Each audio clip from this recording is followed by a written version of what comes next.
The views expressed in this episode are the opinion of the interview subject. All persons are presumed innocent until proven otherwise in a court of law.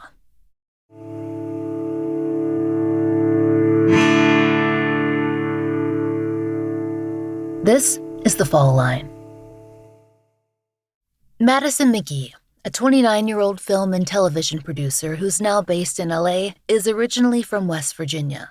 She's also the creator and host of a podcast, Ice Cold Case, that investigates the murder of her father, John Cornelius McGhee.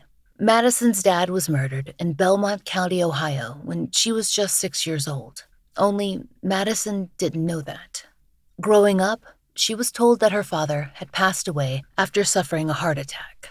Her parents, they weren't together at that point, and she and her mother were living several hours away from Belmont County. Though she saw her dad regularly, and they spent time together listening to music and attending her soccer games, she was so young back then that her memories are hazy. And Madison did not see her dad's side of the family often, so the story was something that was maintained until she was a teenager. It wasn't until she was 16 that Madison discovered her father had been shot and killed in his own home. It's also where her older half-sister Alyssa had been living at the time. According to E! News, quote, authorities confirmed to local news outlets at the time that JC had been shot at around 6:30 a.m. at his house in Bridgeport, near the Ohio-West Virginia border, on July 11, 2002. His then 16-year-old daughter Alyssa was home with him and called 911 after finding her dad on the floor, the front door hanging open, and a knob-shaped hole in the wall. And as Madison reported on her own podcast, one of her cousins had run from the scene and made another 911 call to summon police. No one was arrested, and Madison learned that the case had gone cold soon after her father's death. That was the first revelation.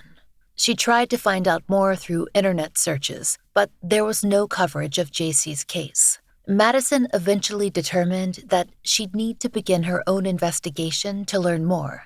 And she did.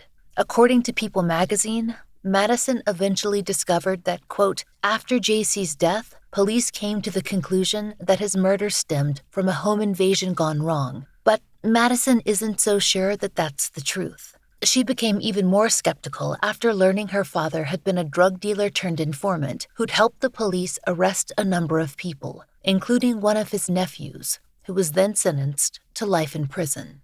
Madison's own podcast, Ice Cold Case, is her attempt to uncover who was responsible for JC's murder and what the motive might be. So far, she's uncovered several possibilities, including a custody issue that's unrelated to herself, her father's informant status, revenge, and robbery. After all, her dad kept a large amount of cash in his home. Through the course of her work, she's been able to reconnect with her older sister Alyssa, who has also been desperate to solve their father's murder. And Madison has met many of her paternal relatives for the very first time. She's also run into reticent authorities, into rumors, speculation, and even into threats. But Madison has not stopped pushing. She's put up billboards, she's met with possible suspects, and Madison has named names. She's now released 18 episodes, and she tells us that tips and leads are still coming in to take her down new avenues of investigation. I first met Madison in early 2024. That's when Jamie Albright from Tenderfoot TV asked us to participate, along with Kristen Seavey, the host of Murder, She Told, in a panel focused on the concept of victim-centered storytelling. We did another panel together this summer, and we've stayed in touch. When Madison told me that she was working on a third set of episodes on her dad's case, slated for early 2025, I asked her to come on The Fall Line and share about her work. There aren't many podcasts being made by those who are directly impacted by the crimes that they're covering, though, thankfully, those numbers are increasing. And Madison is perhaps unique in this space because of her professional background as a producer who understands what it's like to be on both sides of that microphone. But, as she told us, her experience didn't help her attract the attention that her dad's case so desperately needs. That's one of the reasons that she set out to make her own project. Madison has found a lot of support in other family members like Sarah Turney and the Petito family, who've reached out to show support and to help her connect to resources and media outlets who can get JC's story in front of a larger audience. But one thing that is vitally important right now is focusing on getting the podcast shared as far as we can across the Ohio Valley region. Madison believes that there are many people there who know exactly what happened to her father. And with the right lead, his case can finally be resolved. I sat down with Madison early this fall to discuss her work and the current status of her dad's case. She started by giving us a little background on the Ohio Valley region. So, Madison, you were born and raised in West Virginia in the Ohio Valley. Can you tell us a little bit about the unique features of that area and its relationship to the towns and cities that are over the border right there in Ohio? Yeah, so it's a really weird part of the country in general. A lot of people don't really talk about Appalachia and they don't really think about it, or they think they know what it is and they don't really. It's like hillbillies and coal mining people to them. And the Ohio Valley area of Appalachia, which is actually massive. West Virginia is the only state that the Appalachians run all the way through, which is why we're the mountain state. And the Ohio Valley part of it was a little bit more industrial. There were like factories there back in the day. My dad worked at a factory. And now it's sort of similar to like a Midwest town that had like the car industry and doesn't anymore. It's just like there's nothing and no one has jobs. Predominantly white, but obviously my dad's family was there.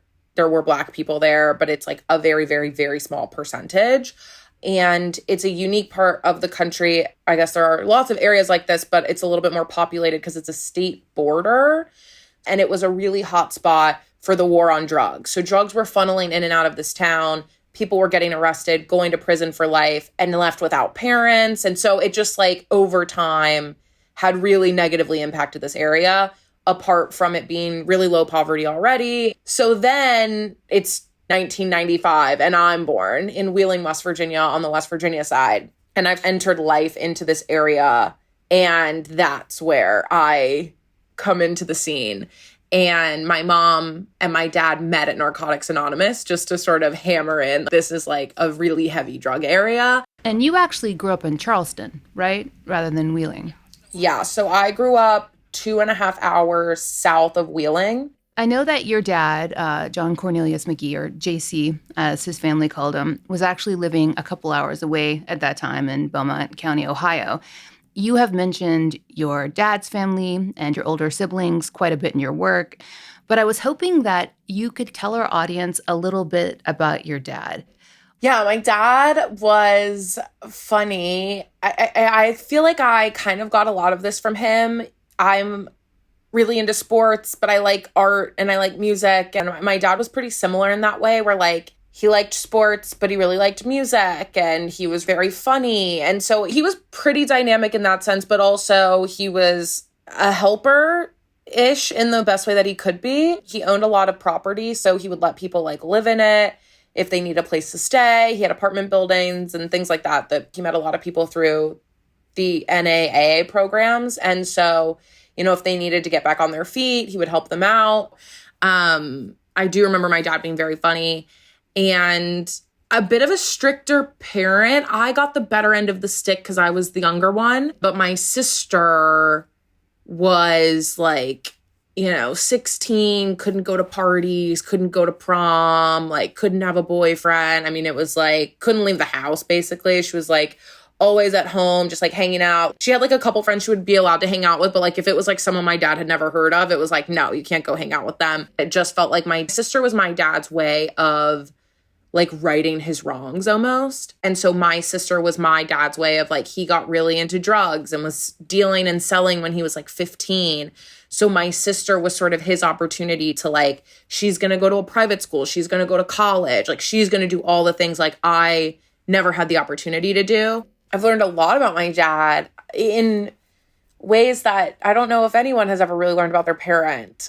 I always say like, you're never going to know about your parents' like wild nights out in college. They're never going to tell their kids about those things. And that's the way that I'm learning about my dad, through his friends, through people who knew him from sort of crazier times in his life. So it's kind of a weird way to sort of get acquainted with him. I have about 3 years, if I'm really lucky and thinking about it, of memories with him. So it's been it's a weird way to learn about a parent, but I like it because it almost humanizes him more to me. And so it kind of changes the way that I think about the case and think about him, which I think has been good. So you were talking about your process, and that's something that I have thought about a lot as I was listening to your podcast, because we know a lot of family members who are creators who make media about their loved ones, and they have been thrust into content creation as a necessity to try to get the story out there. But I think that you might be unique in this space in that you were already a professional in this field before you even decided to make a podcast. Yeah, it's very funny. I always dreamed of being like a name in entertainment. Never for this. Always wanted it for something else. And I definitely tried to do other things. So yeah, when I was growing up, I have an older cousin who's a filmmaker, and he's incredible, and he's 10 years older than I am. And so I'd always tag along as like the little 6-year-old, just like there trying to like be part of it or be interested in it. And I think it was by the time he was graduating from college, I then was in high school. And it was like, oh, Madison like kind of has a knack for this and she's interested enough, and I'll show her how to use a camera and I'll kind of walk her through this. That turned into college projects, which then led to I graduated and I started traveling all the time, and it's all these countries. I was making all these videos and no one cared. I was like, I need a job and I like doing this. So I need to make money doing this. And so I got into like a more traditional sense of like I was a production assistant, and that's when I learned about the ladder, and you have to climb it and you have to pay your dues and work on this before you can do this and whatever. But it was actually really helpful because I just kept working on the side on other stuff and like kept learning how in a professional way it worked, but also how you could do it really scrappy. And I think both of those together has sort of led me into now and the ability to do it the right way, but also with less people. Nothing about my comings ups in the entertainment industry has been traditional and probably couldn't be duplicated if you tried. I've been equal parts lucky and hardworking, I would say, in like the people I've met, the opportunities I've had. Then I happened to be ready, but I got lucky that they were even there.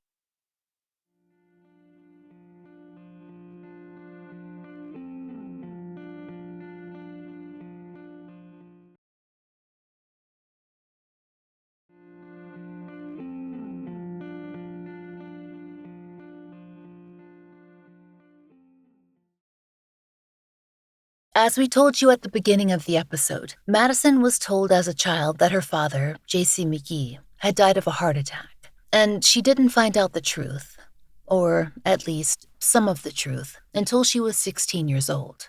When her mother told her the basics of the story, that her dad had been shot and killed in his own home, Madison had been making her own film projects for several years. Just 3 years later, she graduated from college at just 19 years old, and at that point, she could concentrate on pursuing filmmaking full-time. The recent knowledge of what had really happened to her father, it had stayed with her. It had haunted her that entire time. Madison had already worked on several documentaries by that point, so it felt natural, she told me, to continue that work, but this time for her father. Did you originally think about making a visual project? This was supposed to be a documentary. This was never meant to be a podcast. It was supposed to be a documentary really the whole time up until, the 11th hour. I flew a crew out with cameras. The only interview we ever got on camera, ever to this day, is my mom. No one else let me video them, which is why it became a podcast. Even that, getting the audio was a struggle, but it helped saying, oh, there's no cameras up. The moment that I realized we can't get this interview, we're not going to get any of the other ones on camera. People were really spooked by the tripod, the camera on it, a light. It was just too much for people to sort of process. And I was worried about the integrity of the project because what most people don't know is a lot of docs are scripted. You sort of go in with an outline before you even do your interview of exactly what you want the person to say. and you already have done sort of a pre-interview with them. So you know their story and you know what they're going to talk about. And so you go into like the official interview with the lights and the cameras and everything. And it's not as intimidating for the person because they kind of know what they're going to talk about. I had no idea where the story was going to go. So I couldn't really go into it like, okay, this one aunt is going to really hone in on this aspect of my dad's life. So we're just going to go in and I'm just going to, prompt her with these questions. She'll answer them and it'll be quick and we'll be out of there. It's like this could take 10 hours just to unlock this part of the story. And then I'm going to have more questions. I'm going to have to come back. It's going to be a whole thing. And so when I realized the intensity of that and also the integrity of it, if I throw a light and a camera up, are they going to tell the truth? What are they going to say? I have no idea what they're going to talk about. So when that started to pose issues, it was then I sort of hadn't given up the doc idea. And I was like, okay, let's just get audio. And then we can use these as the pre-interviews. And then we can go back and we can whatever. And then it just turned into like, nobody's going to talk if there's a camera in their face unless they're getting paid, which then also impacts the integrity of the project. We're just going to use these interviews. And now it's a podcast. Which is interesting because I think you were able to switch to podcasting so easily for two reasons. One is structuring a really good podcast is a lot like structuring film, one, and you know about that. And two, you had been listening to investigative podcasts quite a lot, right? Leading up to this. Yeah. In the beginning too, I was so against the word. I kept referring to it as like an audio documentary. And that's how I saw it when I was putting it together. It was like, okay, if I had the visuals for this, they would be up there, but everything else is sort of the same. So I just removed the visual piece and it was just audio. But yeah, I had spent a lot of time earlier doing a lot of deep dives into podcasts when I lived in Australia. And when I lived there, my very first job was delivering flowers for this florist. And 3 days a week, I was just in my car all day long. And I would listen to true crime podcasts. And that was 2018. Then when COVID happened, I was bored and I had watched everything that Netflix had to offer. So I went back to these podcasts and I hadn't listened in a really long time, but when I went back, it was like, oh, update in all of the feeds. And the updates were like, oh, this podcast was so popular that now this case is solved. And now we're in the middle of trial and we're going to cover the trial. And I was like, wait a second, this is leading to like movement in these cases. That's crazy. So let's talk about that because when you started laying the groundwork for your own investigation, prior to that, how much had you looked into what had actually gone on in your dad's case? So what information were you operating on prior to really digging in? That's a fun one. I had no information at all. Like I had done some Googling. You could not find my dad's case anywhere. There was one website that my dad's name was just listed on, this one random website that was like listed out cold cases in Ohio. And my dad was like towards the bottom. I think his name was spelled wrong. I mean, I couldn't find a newspaper clipping. I couldn't find anything. So the only real info I had was this very generalized story that my mom told me. And that's it. I didn't know anything else. And it wasn't until I got the police files, I really started to understand the complexities of this case and the question marks. And maybe if I'd known that, I wouldn't have been so adamant I was going to solve it. But here we are. When you talk about that process and getting files, what exactly did you do? I know what I do, but how did you decide to find records, locate that archival research, track that information? Because at least part of this you were doing during the pandemic, where a lot of things were absolutely shut down. Yeah. And this is a fun question because I know what you do too. You file FOIA requests, something I have never done in my life and do not know how to do. And it's so funny. People reach out to me all the time and they're like, oh my God, can you help me file a FOIA request? And I'm like, I don't know how to do that. I had never even heard of that at the time.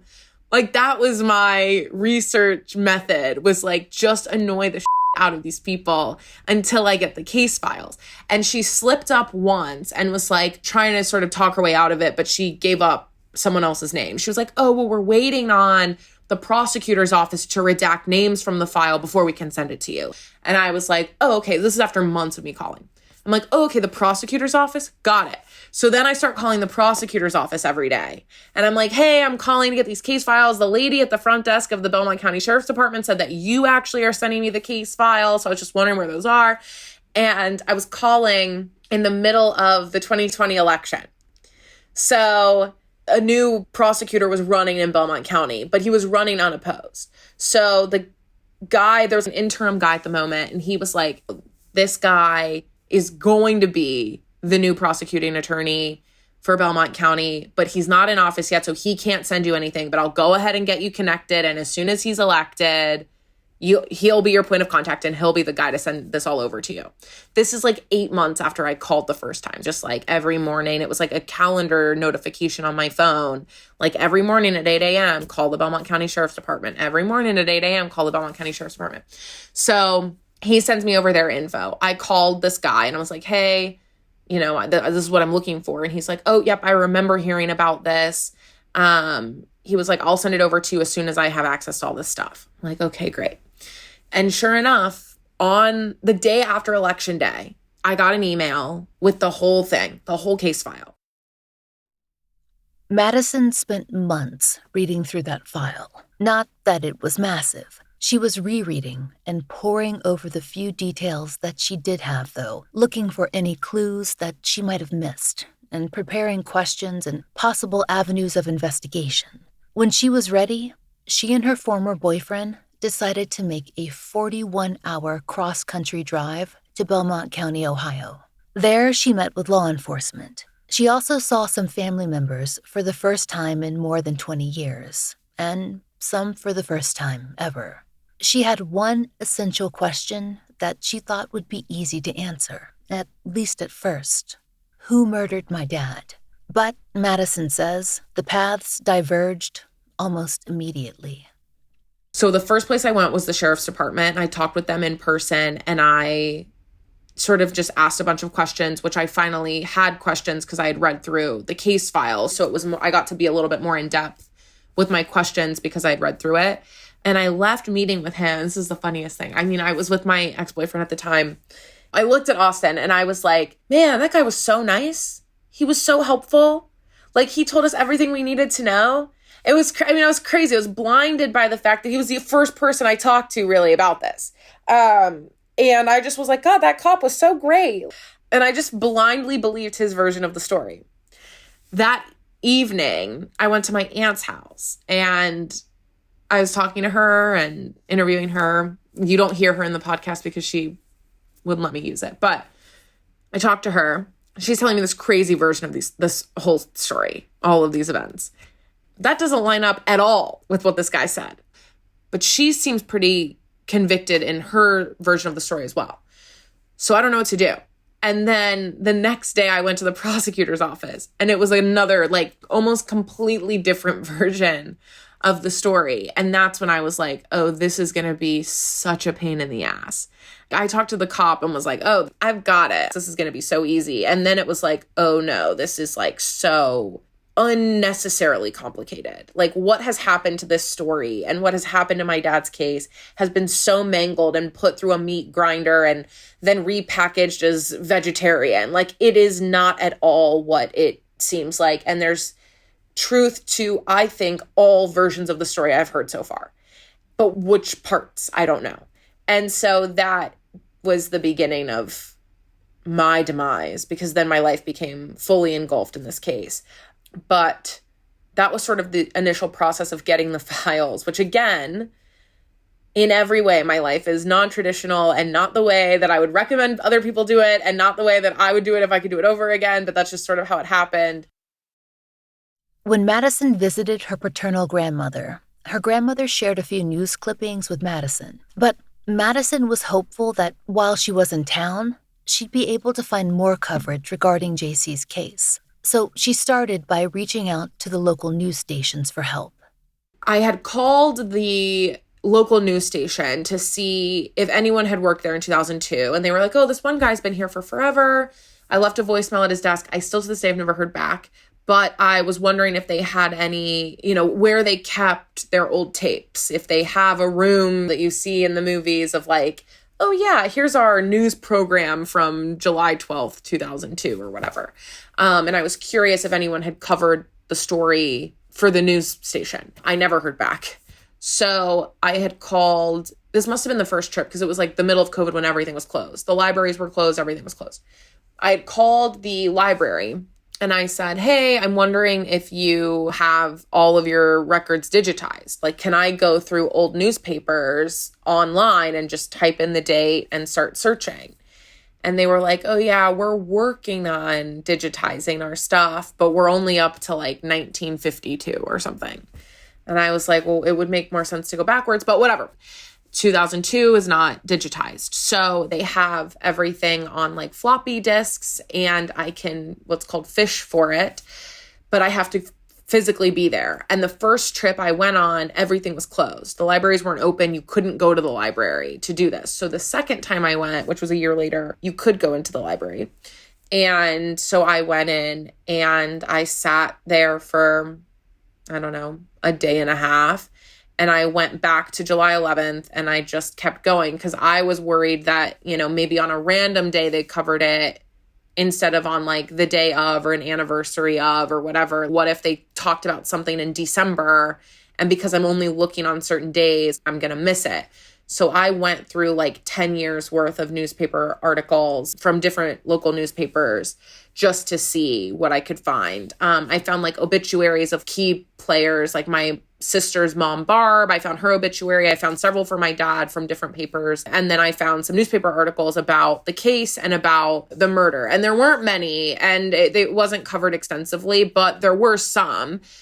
Which provided like names of detectives who were on the scene and people who were making comments about it.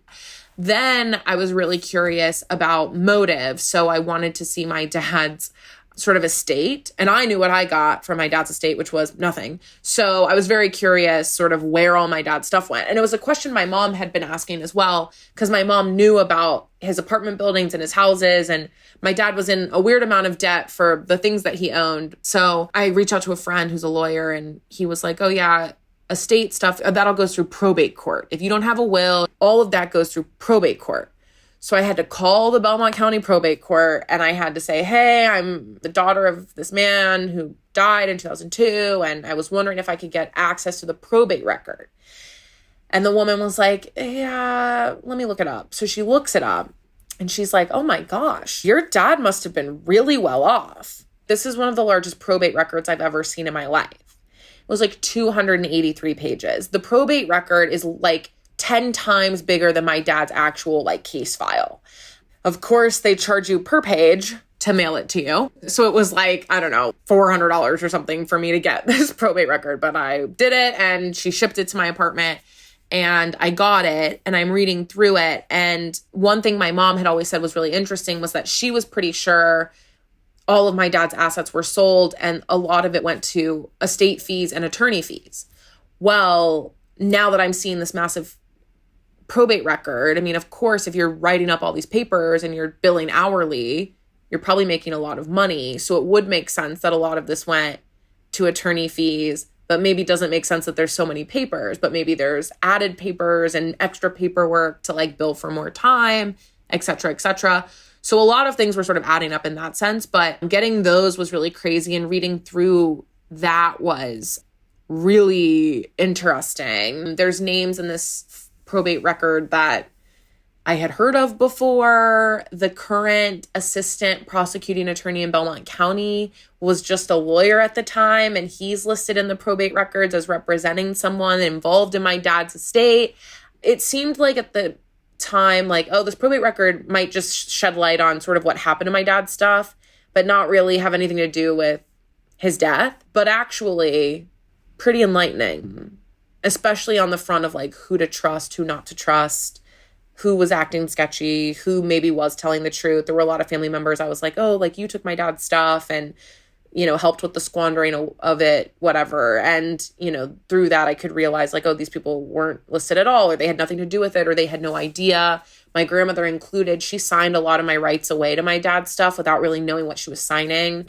I don't think that a lot of us, even those of us who are people very familiar with doing research and digging into it, would think to necessarily go that way. But it's going to give you so much contextual information to help you interpret actions, to help you interpret things like motive, which is something I know you've really gone back to and looked at. So when you began your work, did you feel like there was a clear or obvious direction to go in? And has that changed over the past couple of years? Yeah, I'm in a unique position. I guess we all are, unless you are a police officer or a prosecutor making a podcast. Everyone's in this unique position of you have the option, the privilege of not really having to like go by the book of the law, right? I could let my gut feeling guide a lot of my investigative methods because I'm not a court of law. So I have that privilege of this person seems weird. I'm going to look more into that. Whereas like in court, you can't really do that.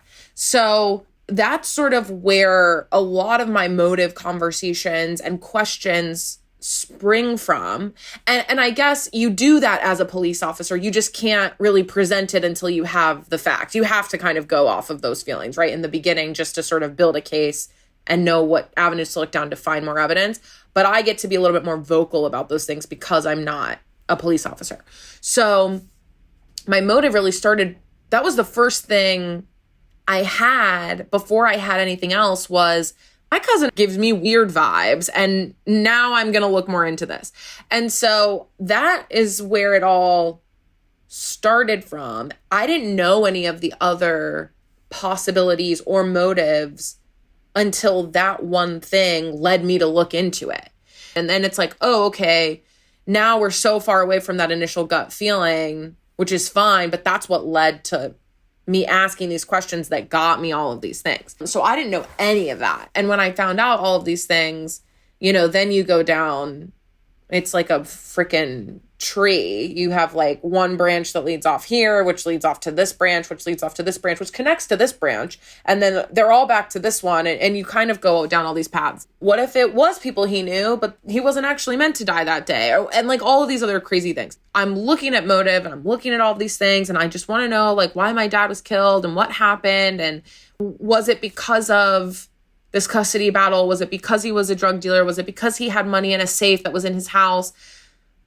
Or was it none of those things? I've spent so much time thinking about motive and trying to sort of analyze that side of it that I'm wondering if it was none of those things. What do I do? We also talked about Madison's ongoing decision process regarding how much information to release, which names to use or not use, and how much information to share with the public. So I asked her how she makes those calls. So the answer it's shifted over time. In the beginning, I was pretty ballsy and I needed people to know, like, I mean serious business. If I don't put it out there, it's going to be really hard for me in either direction to prove true or not true.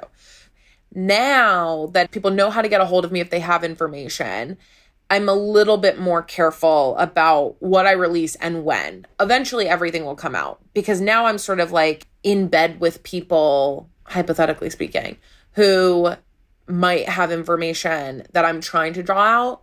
I might be buddying up with people who potentially were there, maybe the person who did it. And if they think I'm going to just out them on the podcast, they're not going to talk to me. So now I have to be a little bit more careful with like, okay, they've trusted me with this information and they're going to listen to the next episode. If it's in the next episode, they're never going to talk to me again. So I need to hold this information as long as possible until it needs to come out. And then I'll put it out.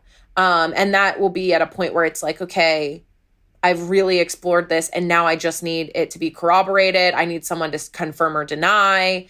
I need a tip to come in to help with this piece of information. So I hold it until the very last minute and then it'll come out and it'll be very clear sort of why.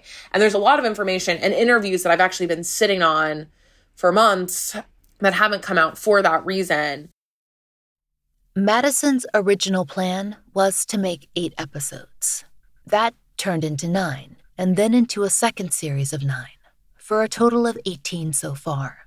She's now working on what she thinks is the final series, 9 more, to be released in 2025. I know that you initially just set out to make 8 episodes of Ice Cold Case.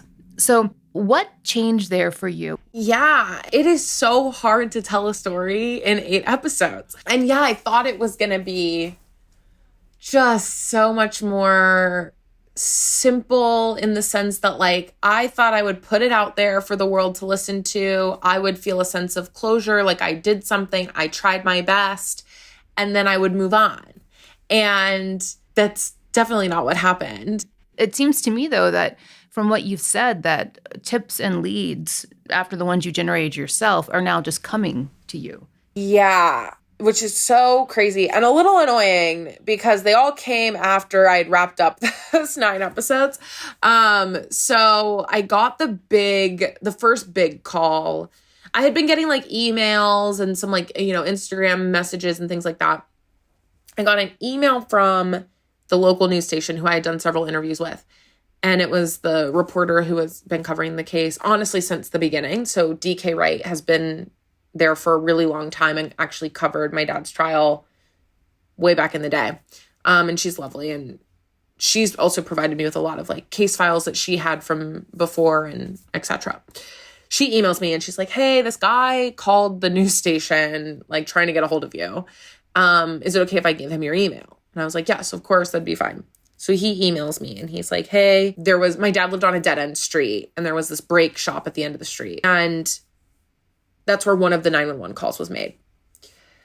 The man who owned the brake shop handed my cousin Omar the phone to call 911. So the guy who owned that brake shop was the man who had reached out to the news station to get a hold of me and was like, hey, saw this on the news. I owned that brake shop at the time. I knew your dad. And I handed Omar the phone to make the call.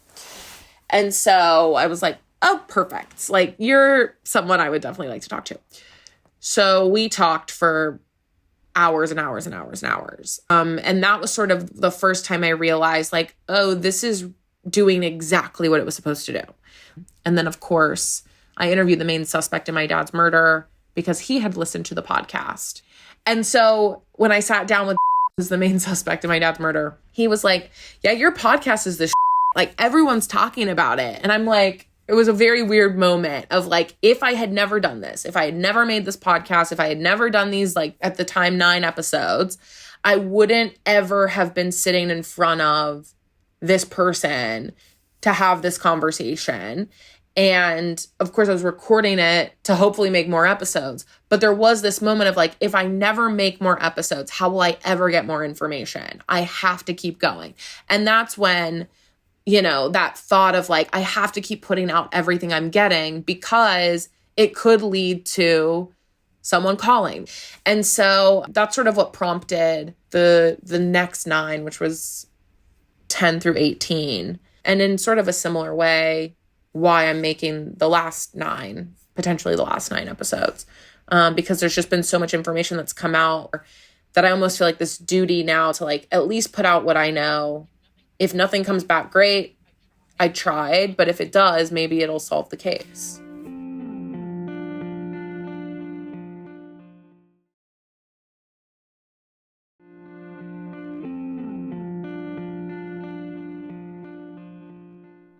I asked Madison about her interactions with law enforcement since she's begun working on her father's case.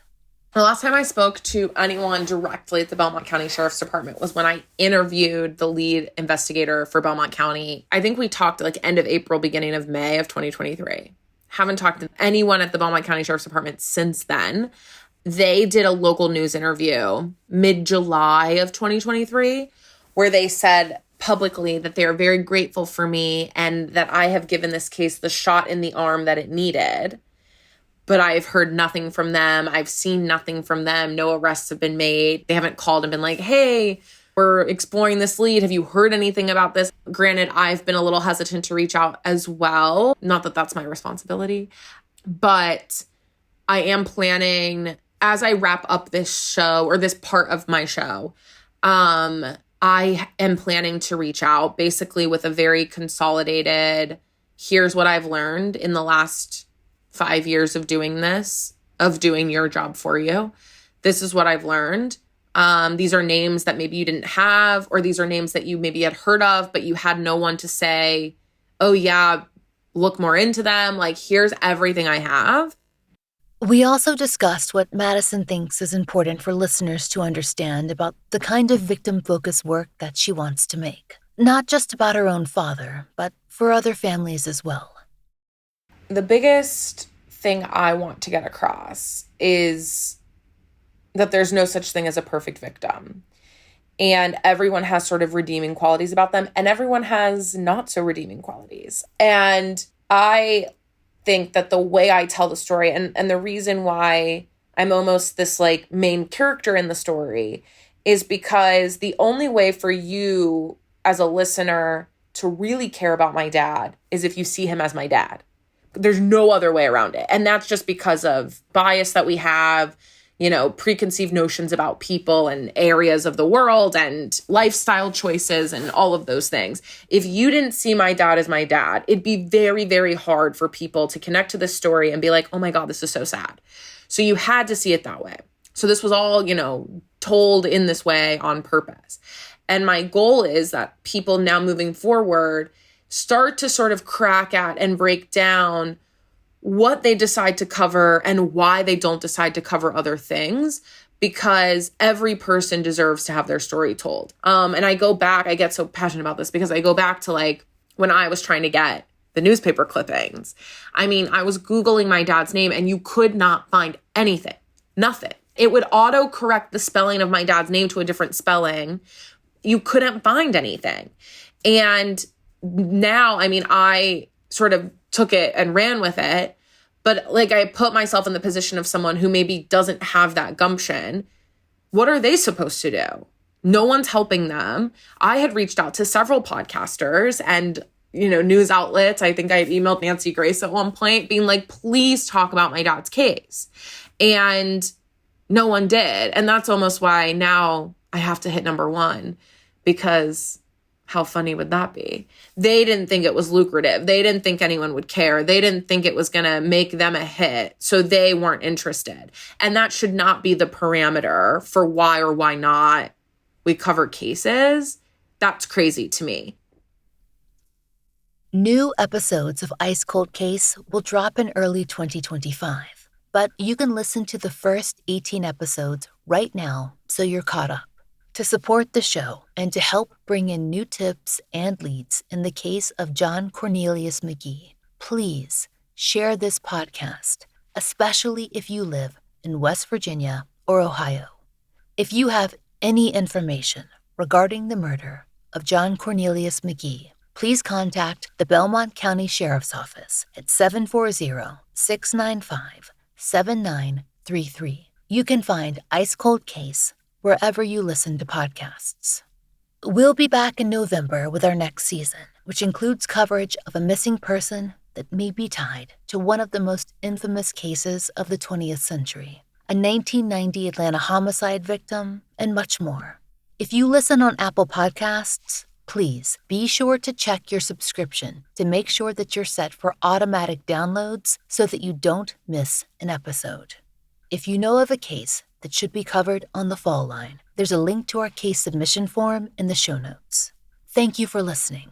The Fall Line is an independent podcast, and we appreciate listener support. It allows us to do research, obtain FOIA, and pay our content advisors, and support and donate to the causes we care about. If you try out the products that we advertise, please use our sponsor codes. That really helps. And please take a moment to rate and review our show on your podcast app of choice. My book, Lay Them to Rest, is about to celebrate its 1-year anniversary. It covers years of my life working on a Jane Doe case and the world of forensic scientists who resolve unidentified persons cases. It's out everywhere as hardcover, ebook, and audiobook, which was read by me. You can order it anywhere you get books and through your local library. You can find out more in the link in our show notes. And if you'd like to support the show and the stories we cover, join us on Patreon or Apple Premium.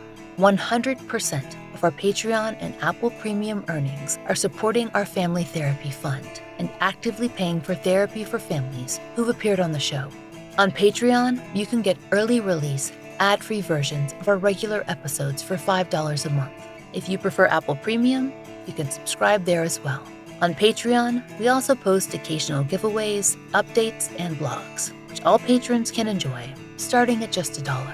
The Fall Line is written, hosted, and researched by Laurah Norton, with additional research assistance this season by Melissa Gold. Interviews by Brooke Hargrove. Produced, engineered, and scored by Maura Curry.